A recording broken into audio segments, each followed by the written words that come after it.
Putin ने एक कार्यक्रम में कहा कि भारत और चीन जैसे देश स्वाभिमानी जो कभी किसी के सामने नहीं झुकते। उन्होंने साफ कहा, भारतीय लोग कभी भी किसी के सामने अपमान स्वीकार नहीं करेंगे। पुतिन ने वार्निंग दे दिया किसी को। वार्निंग क्या दिया है कि एक रेड लाइन है, अगर आपने भारत को तंग किया या उसके साथ युद्ध किया, अटैक किया, तो ये ऐसा लगेगा जैसे कि रशिया के ऊपर युद्ध किया है। अभी तो आपने पाकिस्तान का सुना था कि सऊदी अरेबिया के साथ हाथ जोड़ लिया कि एक दूसरे की हेल्प करेंगे। यहां पुतिन सीधी धमकी देते हैं। धमकी किसको दिया? मैं प्रधानमंत्री मोदी को जानता हूं, वो कभी ऐसे कदम नहीं उठाएंगे जो देश के सम्मान के खिलाफ। I am ashamed। मैं तो इनके कॉन्डक्ट पे तो हैरान हो गया हूँ। I am shocked. माने हिंदुस्तान, ऐसा लगता है कि ये हिंदुस्तान का एजेंट है। पुतिन की एक स्टेटमेंट है, I stand with Modi, I stand with Bharat. साल हो गए, अब तो साल हो गए, पूरी दुनिया में ये खबरें ही चलती दिखाई देती हैं कि मोदी के गुण गाए जा रहे हैं, मोदी को सल्यूट किया जा रहा है, मोदी की तारीफें की जा रही हैं। तो अब हुआ कुछ यूं है कि भारत के वजीर आजम नरेंद्र मोदी साहब को एक और दुनिया के बड़े लीडर ने सल्यूट कर दिया है। पाकिस्तान को चोट पहुंचाना बहुत जरूरी है। अब पाकिस्तानियों को यह लगता है कि क्योंकि डोनाल्ड ट्रंप के एडमिनिस्ट्रेशन के क्लोज आ गए, डोनाल्ड ट्रंप के क्लोज आ गए, तो उस चीज का फायदा उठाएंगे और भारत के अंदर ये फिर से टेररिस्ट भेजेंगे। आपको लगेगा ये पाकिस्तान को दिया होगा, हो सकता है अमेरिका को दिया हो, लेकिन आपका आंसर मैं सुनना चाहूंगा क्योंकि धमकी दोनों को नहीं दिया है। और वो कहते जी भारत के ऊपर हम ज्यादा बड़ी इन्वेस्टमेंट्स करने जा रहे हैं, बड़ा कुछ करने जा रहे हैं। एक तो सारी बात है इंडिया का, वो समझते हैं कि हमारे साथ स्पेशल रिलेशनशिप है। This is Putin what he said. हमारा कभी भारत के साथ कभी कोई मसला ही नहीं रहा। वो ये कहते हैं हमारा भारत के साथ कोई मसला ही नहीं रहा। We had never had an issue with Bharat. Modi जो है वो एक रीजनेबल और वाइज लीडर है। ये पुतिन ने ये कह दिया जो इंडिया के नेशनल इंटरेस्ट को देखता है। और ये जो इन्होंने बार बार फैसला किया था कि जो अर्ली दिसंबर में पुतिन आएंगे, ये क्यों फैसला हुआ है? ये इसीलिए फैसला हुआ है ना, बिकॉज दे डू अंडरस्टैंड कि यार ये चीज जरूरी है। जो कंट्रीज हैं, भारत जैसी कंट्रीज हैं, चाइना जैसी कंट्रीज हैं, वो कभी भी अपने आप को ह्यूमिलेट देख नहीं सकती। ह्यूमिलेशन और भारत सहन नहीं करेगा। ये कोई मोहम्मद नेहरू की गवर्नमेंट नहीं है, ना ही मनमोहन सिंह की गवर्नमेंट है, ये मोदी की गवर्नमेंट है। सनातनी ना भीख मांगेगा, ना कोई क्यूआर कोड देगा। ये क्यूआर कोड भीख के लिए नहीं है, ये फ्रीली आपके साथ शेयर कर रहा हूं कि ना ही अपना कोई पेटीएम अकाउंट देगा। ये वैसे पुतिन बोल रहे हैं कि जो सनातनी है वो कभी भी भीख नहीं मांग सकता और अपनी जो बेइज्जती वो सहन कर नहीं सकता।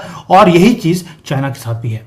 और साथ में उन्होंने बोल दिया कि जितना तुम प्रेशर डालने की कोशिश करोगे भारत के ऊपर, वो उतना ही तुमसे दूर जाता जाएगा। और ये कोई डिप्लोमेटिक लैंग्वेज नहीं थी पुतिन की, ये डायरेक्ट चैलेंज था ये सारे वर्ल्ड ऑर्डर को कि जो तुम करने की कोशिश कर रहे हो वो तुम्हारा फेल होने वाला है। डेवलपमेंट।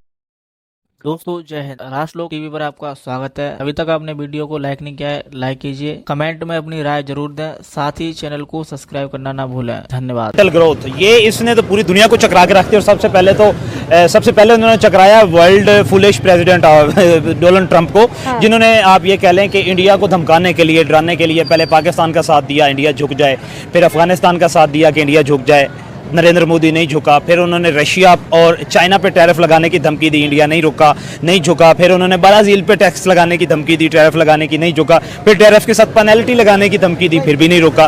तो अब फाइनली क्या किया है कि आपने ये देखा कि पुतिन के साथ जो हमारा ट्रेड था 2 या 3 बिलियन डॉलर का था, आज 60 बिलियन को वो क्रॉस कर चुके हैं। प्लस बिलियंस ऑफ डॉलर्स का प्रॉफिट हम तेल बेचने के ऊपर हम वो भी कमा रहे हैं। और पुतिन ने इसलिए ये मोमेंट था जहां पर वेस्ट वीक है, पाकिस्तान उमा की बात कर रहा है, बीच में पुतिन ने पर्सनल गारंटी दे दिया। किसको? भारत को, कि आप चिंता मत कीजिए, आपका डीपेस्ट फ्रेंड मैं बैठा हूं। ये सिंपल अलायंस नहीं है दोस्तों। जैसे पाकिस्तान ने तो एक अलायंस किया सऊदी अरेबिया के साथ, पुतिन ने कमिटमेंट दिया है, पर्सनल गारंटी है। और जियो पॉलिटिक्स के अंदर वर्ड्स बहुत ज्यादा इंपॉर्टेंट मैटर करते हैं। रशिया ने कोई वीकनेस नहीं दिखाई, कोई इनडिसाइसिव नहीं है, बस। अब रशिया जो है वो एआई पार्टनरशिप कहता है मुझे इंडिया के साथ करनी है, पर इंडियंस नहीं मानेंगे AI partnership with Russia. They want it with the Americans. Indians are very technical about technology. वो चाइना की रशिया को अंदर भी नहीं घुसने देते। अब वो रशियन प्रेसिडेंट ने कहा है कि जी हम बॉलीवुड मूवीज को पसंद करते हैं। वो कहते हैं आपकी इतनी सी मार्केट है, मेरी इतनी बड़ी मार्केट है अमेरिका की और वेस्ट की। तेल निकाल दें तो रशिया इंडिया की ट्रेड तो उस पैमाने पे नहीं थी, और इंडियंस को इस चीज़ों को बहुत अच्छे से पता है। दे डू अंडरस्टैंड कि नहीं यार ये ऐसे नहीं है जैसे ही समझ रहे हैं। सो ये मैं समझता हूँ कि दैट इज़ समथिंग सिग्निफिकेंट, ये एक सिग्निफिकेंट चीज़ ज़रूर है, और लेट्स सी इसमें क्या निकलेगा।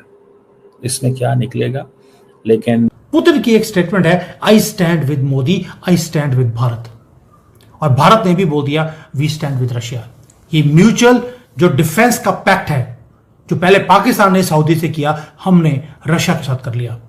किसी ने नाम भी नहीं लिया और छोड़ा भी नहीं। और दोस्तों इसके साथ साथ आप देखिए अब हो क्या रहा है, बड़ी इंटरेस्टिंग चीज है। रशिया भारत ये काम कर रहे हैं, चाइना और भारत भी काम कर रहे हैं। मैंने जोहो के ऊपर वीडियो बनाया था कि जहां पर जोहो अब एक मेजर प्लेयर बन के आ रहा है चाइना के अंदर, जहां पर गूगल, फेसबुक, माइक्रोसॉफ्ट ये ऑपरेट ही नहीं कर सकते, बैंड है। भारत को रेड कार्पेट चाइनीज गवर्नमेंट ने दे दिया। ये है भारत जो रिप्लेस करता जा रहा है वेस्ट की टेक डोमिनेंस को। शिफ्ट हमारे सामने हो रहा है, मोमेंटम बिल्डअप हो रहा है, जहां पर रशिया आपकी सपोर्ट कर रहा है, चाइना ने भी आपकी परमानेंट सीट को मोहर लगा दी है। वाई? बिकॉज रशिया के प्रेशर के कारण चाइना को भी हाँ बोलना पड़ रहा है, जो आज तक हाँ करता नहीं था। 150 से ज्यादा कंट्रीज ने बोल दिया भारत को परमानेंट सीट मिलनी चाहिए। अमेरिका, जापान, जिसको मैं बोल सकता हूं छोटे छोटे कंट्री, ये बोल रहे हैं कि भारत को अभी परमानेंट सीट नहीं देनी चाहिए। नया वर्ल्ड ऑर्डर हमारे सामने बन रहा है।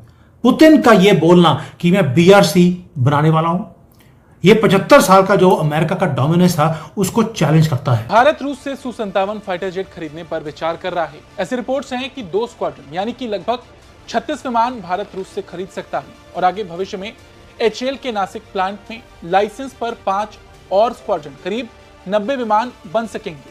कुल मिलाकर लगभग 140 Su-57। मतलब सोचिए, दुनिया का सबसे आधुनिक 5th जनरेशन का विमान भारत खरीदेगा तो सही, लेकिन भविष्य में भारत उसका निर्माण भी करेगा। इसके अलावा हाल ही में भारत ने स्वदेशी तेजस MK-1A की डील की। HAL अगले कुछ सालों में भारतीय वायुसेना के लिए 97 तेजस MK-1A विमान बनाएगा। वायुसेना ने मेड इन इंडिया 114 राफेल लड़ाकू विमान खरीदने के लिए रक्षा मंत्रालय को प्रस्ताव दिया है। प्रस्ताव के अनुसार इन राफेल विमानों को फ्रांसीसी कंपनी डसॉर एविएशन भारतीय कंपनियों के साथ मिलकर बनाएगी। एमका पर काम जारी है, मतलब कुल मिलाकर अगले 5 से 7 सालों में वायुसेना के पास एक से एक घातक विमान होंगे, और उससे भी बड़ी बात, उन सभी विमानों को भारत में ही बनाया जाएगा।